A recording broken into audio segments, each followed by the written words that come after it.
often it will be said by people, if everything has a cause, what is God's cause? This objection is based upon a confusion between the contingency argument and this cosmological argument. The contingency argument says everything that exists has an explanation of its existence.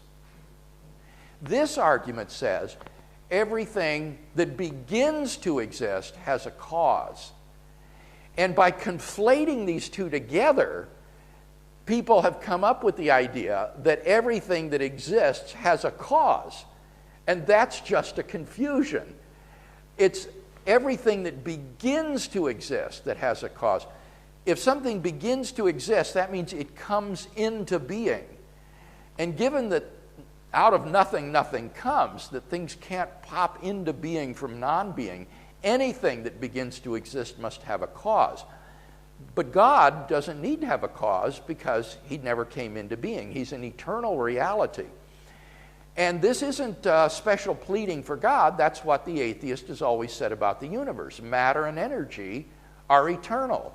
The universe has always existed, and therefore the universe doesn't need a cause.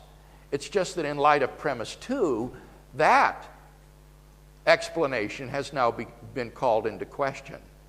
So all this argument requires is that anything that comes into being or begins to exist has a cause. It wouldn't apply to an eternally existing thing.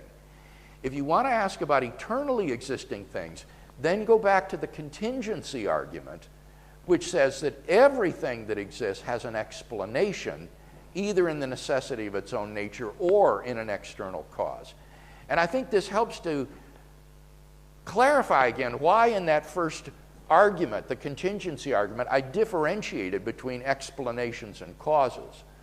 God, on that first argument, does have an explanation why he exists, but he doesn't have a cause.